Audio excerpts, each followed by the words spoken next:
The harbor fog rolled across the waterfront as Marcus Aldridge stood at the windows of his corner office, watching cargo ships navigate the bay below. At 44, he commanded Aldridge Maritime like a captain steering through perpetual storms, precise, unforgiving, utterly controlled. His shipping empire stretched across 3 continents, built through relentless determination after inheriting a struggling regional company from his father, Leonard.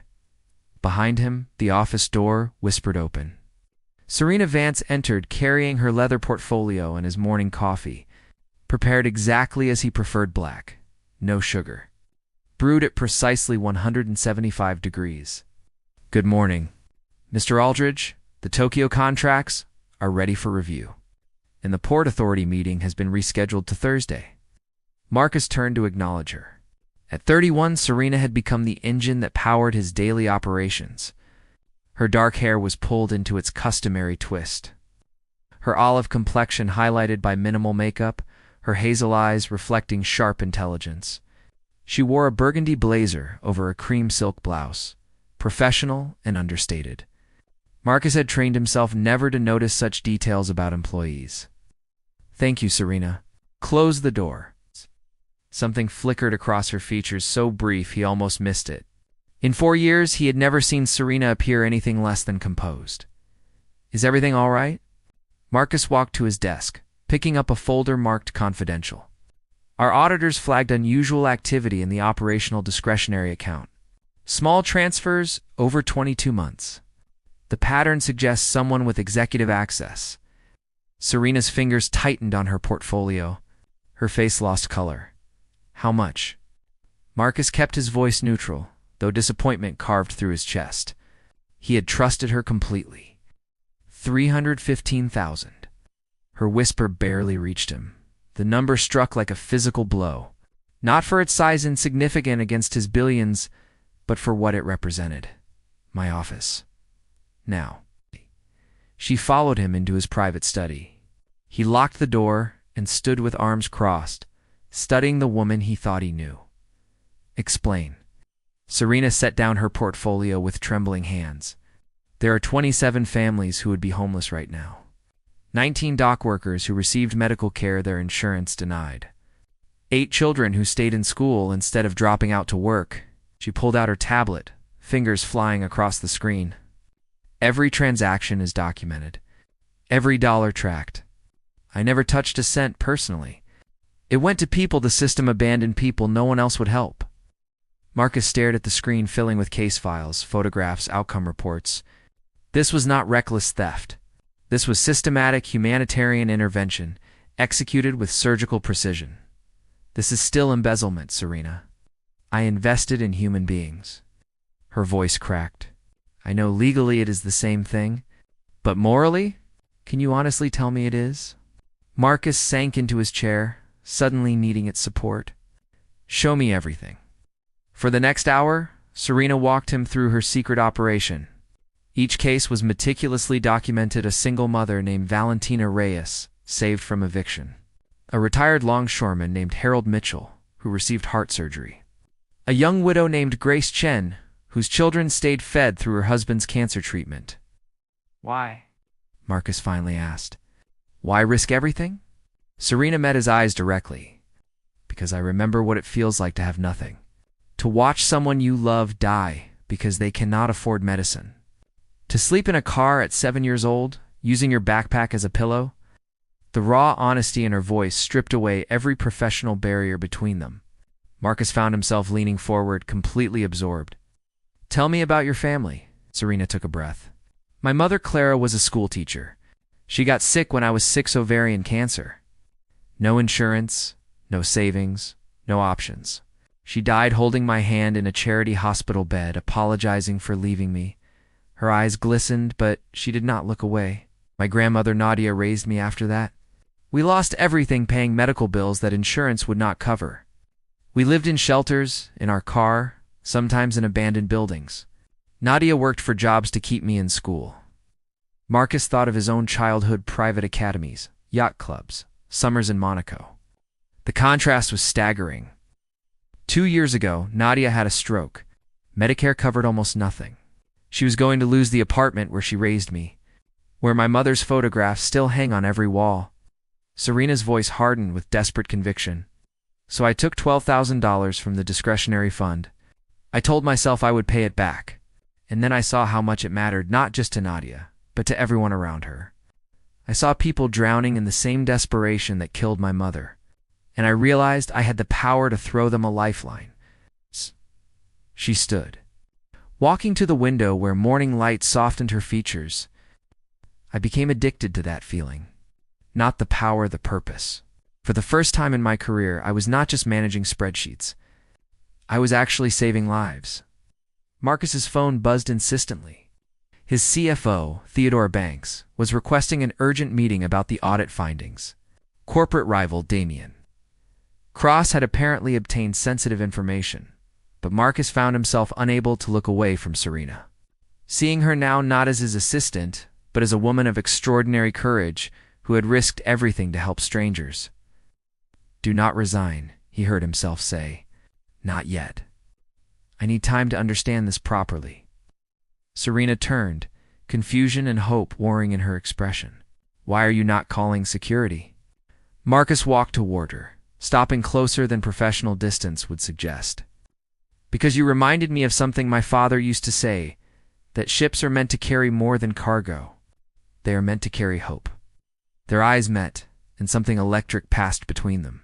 Marcus became aware of how close they stood, how her perfume carried notes of jasmine and vanilla, how her lips parted slightly in surprise. The moment stretched. Filled with possibility and danger, his phone buzzed again, shattering the spell. Whatever was building between them would have to wait. They had a crisis to manage and a corporation to protect. But as Marcus turned to face the coming storm, he realized that Serena Vance had done more than misappropriate funds. She had awakened something in him that he had buried for decades. The capacity to care about something beyond profit margins. And that terrified him far more than any corporate rival ever could. The boardroom felt like an arena. 12 directors sat in judgment, their expressions ranging from sympathetic to hostile. Theodore Banks distributed damning audit summaries while Marcus stood at the head of the table, Serena seated behind him with quiet dignity. Margaret Holloway, board chairwoman, called order. "Marcus, we need answers. What exactly are we dealing with?" Marcus presented everything honestly: the unauthorized transfers, Serena's humanitarian operation, the documented outcomes demonstrating measurable community impact. He showed photographs of families saved, businesses preserved, lives transformed. This was not theft for personal gain, Marcus concluded. This was strategic social investment executed with remarkable precision. Yes, it violated policy. But it also embodied values this company claims to uphold. Director Richard Ashworth scoffed. "Pretty words for embezzlement. We must terminate Miss Vance immediately and prosecute fully. Our fiduciary duty demands it." Serena stood, her voice clear despite obvious fear. "I take complete responsibility. Mr. Aldridge had no knowledge of my actions. I am prepared to resign and make full restitution. I only ask that you judge the outcomes, not just the methods." She connected her tablet to the display, filling screens with faces and stories: Valentina Reyes promoting to supervisor, Harold Mitchell healthy and volunteering, children staying in school, families remaining housed. "These are real people," Serena continued. "The difference between their despair and hope was a few $1,000s, money that meant nothing to corporate balance sheets but everything to human beings struggling to survive." The room fell silent. Several directors appeared genuinely moved. Theodore's phone buzzed urgently. Damien Cross moved up his press conference. "It is starting now." They activated the conference room television. Damien stood before cameras, his expression grave with practiced concern. "Today I must reveal serious irregularities at Aldridge Maritime. However, in complete transparency, I must also share what those funds were used for." He displayed Serena's documentation, somehow obtained in full. While methods were questionable, outcomes were remarkable. Families saved, medical care provided, communities strengthened. This raises important questions about corporate responsibility versus rigid compliance. Marcus stared in shock. This was not the attack expected. Damien appeared almost disappointed, delivering balanced information. Margaret Holloway leaned forward with sudden understanding. He cannot destroy us without destroying the sympathetic narrative. Public opinion would favor humanitarian action over corporate punishment. The realization rippled through the boardroom. Damien Cross had accidentally neutralized his own weapon. Marcus seized the moment. We have an opportunity here. Instead of scandal, we can lead industry transformation. Establish a legitimate foundation continuing Serena's work with proper oversight. The Aldrich Foundation for Community Investment, Margaret mused. Tax-deductible humanitarian programs benefiting employees and communities where we operate. Discussion erupted, skeptics raising objections, supporters proposing structures, pragmatists calculating public relations advantages.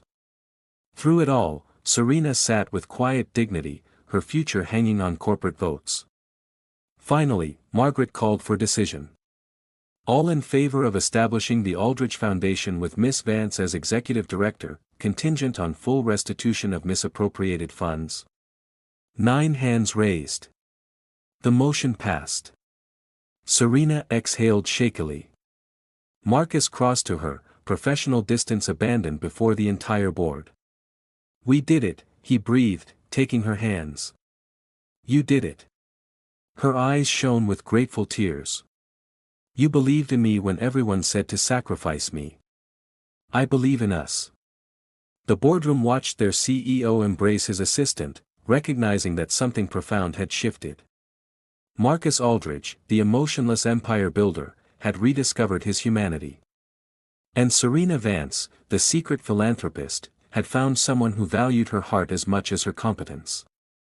Damien Cross was a shark who smelled blood in the water. His press conference loomed in 36 hours, promising to expose corruption at Aldrich Maritime and destroy Marcus's reputation. The board demanded an emergency meeting, their loyalty wavering under pressure. Marcus and Serena worked relentlessly, building their defense. She documented every case with outcome metrics, demonstrating measurable returns on her humanitarian investments. Marcus crafted a narrative reframing her actions as innovative corporate responsibility rather than embezzlement. Late nights in his office became intimate confessions. Marcus revealed his own demons, a father who died disappointed, a failed marriage built on social convenience, decades of emotional isolation disguised as professional focus. I stopped feeling anything years ago, Marcus admitted one evening, his guard completely down. Success became a substitute for connection. Your files showed me people actually living, struggling, loving, while I counted numbers in an empty penthouse. Serena crossed to where he sat, taking his face in her hands. You are feeling something now. Terrified, he confessed. Of losing everything. Of losing you. You will not lose me. Their kiss ignited the tension building for days. Marcus pulled her onto his lap, hands exploring curves hidden beneath professional attire. Serena gasped as his lips traced her neck, her fingers working his buttons with trembling urgency. We should stop, she breathed unconvincingly. Probably. He did not stop.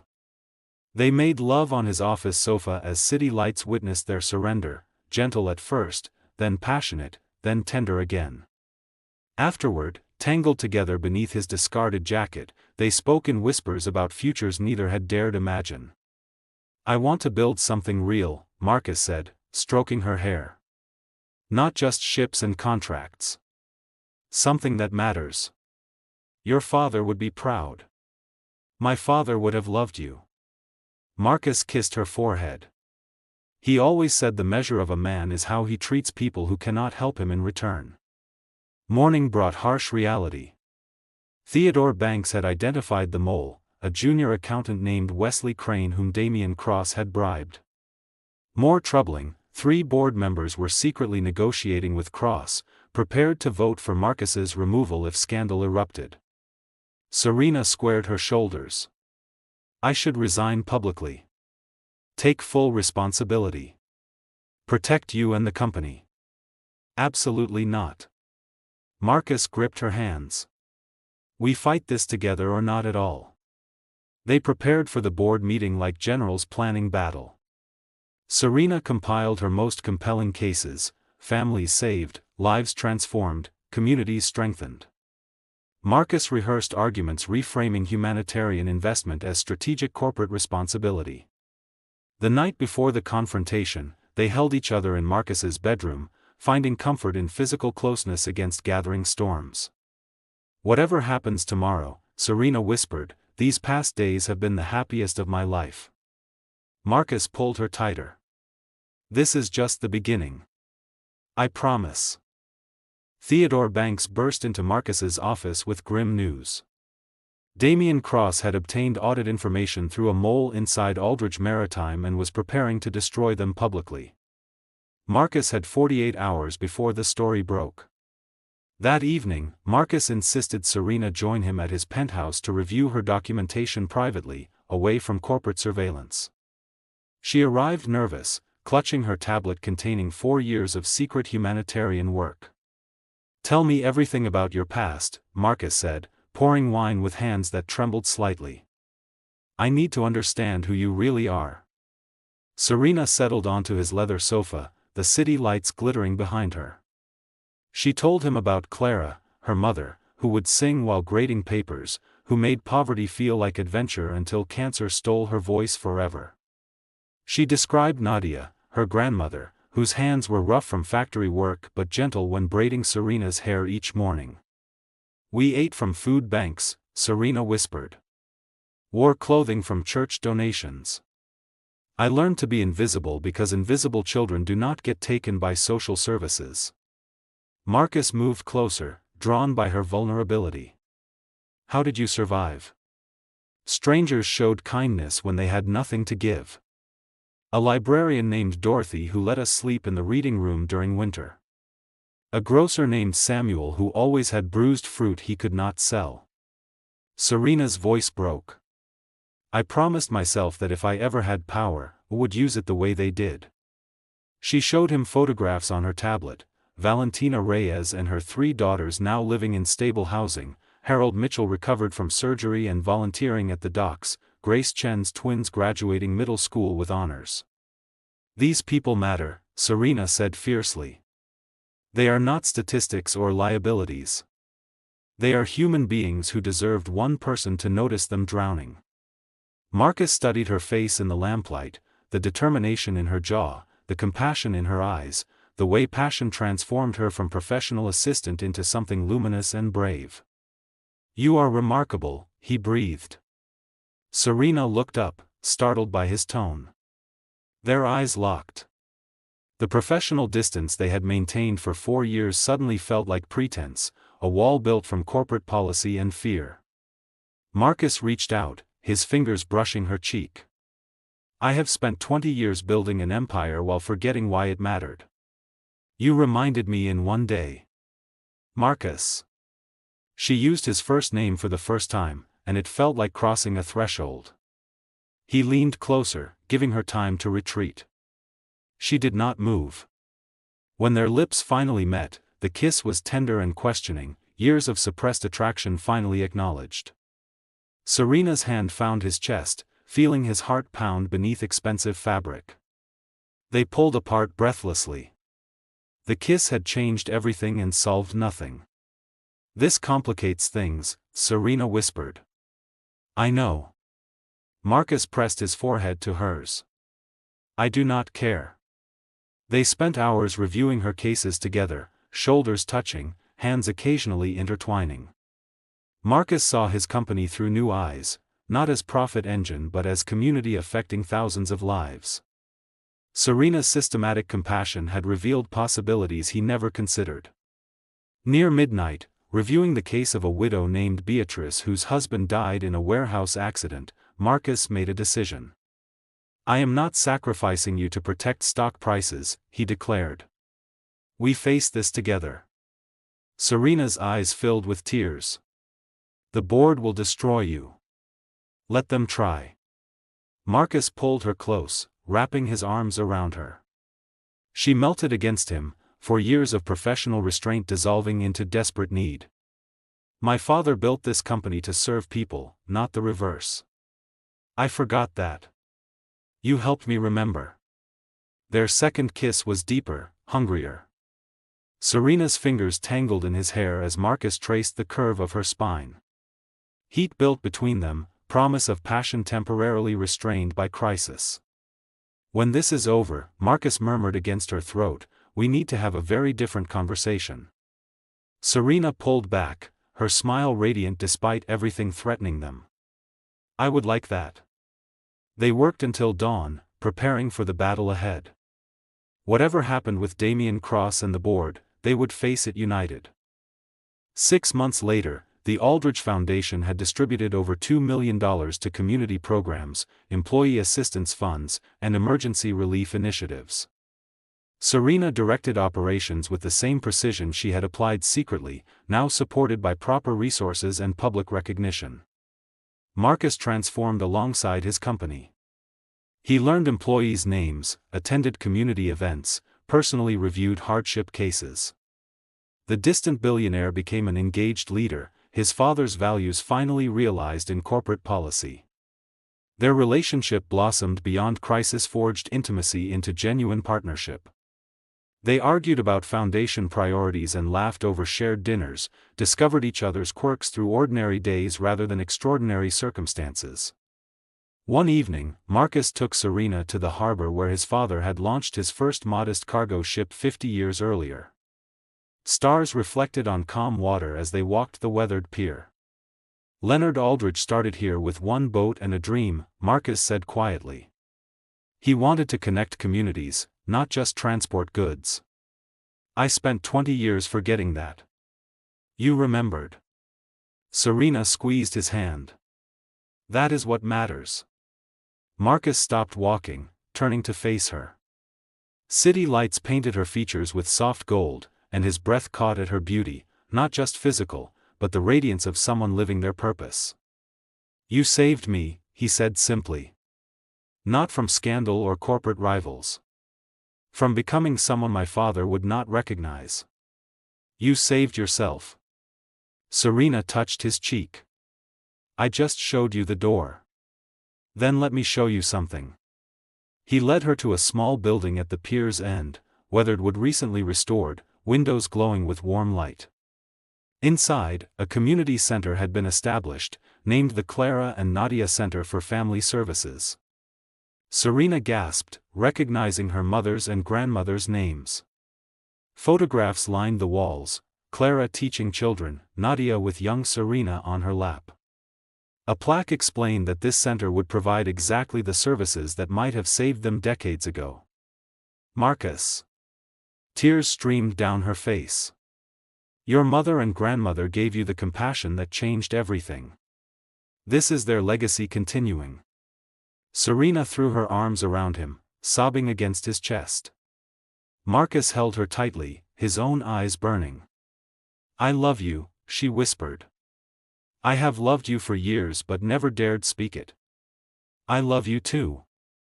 He tilted her chin up, kissing tears from her cheeks. I was too afraid to feel anything until you showed me that feeling is the whole point. Their kiss deepened, passion building with familiar heat. Marcus lifted her easily, carrying her to the small apartment above the center, prepared for this moment, candles flickering and champagne chilling. They undressed each other slowly this time, no crisis driving urgency, only desire cultivated through months of deepening love. Marcus traced every curve with reverent hands, worshipping her body while whispering devotion. Serena pulled him close, wrapping herself around him completely. They made love with tender intensity, bodies moving in rhythm perfected through growing intimacy, pleasure building toward shared crescendo. Afterward, tangled in silk sheets, they planned futures once impossible to imagine. Marry me, Marcus said quietly. Serena propped herself up, searching his face. Are you certain? The board, the shareholders, the scandal. The board approved the foundation. Shareholders saw stock prices rise on positive publicity. And the only scandal I care about is how long I waited to ask. He produced a ring, simple diamond on platinum band, elegant rather than ostentatious. My mother wore this. My father gave it to her when they had nothing but dreams and each other. I want you to have it. Serena's hand trembled as he slipped it onto her finger. Yes. 1,000 times yes. They celebrated their engagement properly, champagne and laughter and passionate reunion. As dawn painted the harbor with rose and gold, Marcus held his future wife and understood finally what wealth actually meant. Not ships or contracts or corporate empires. Not billions in accounts or properties across continents. Wealth was this: loving someone whose heart matched your own, building something meaningful together, transforming cold success into warm purpose. His father would be proud. Clara and Nadia would be proud.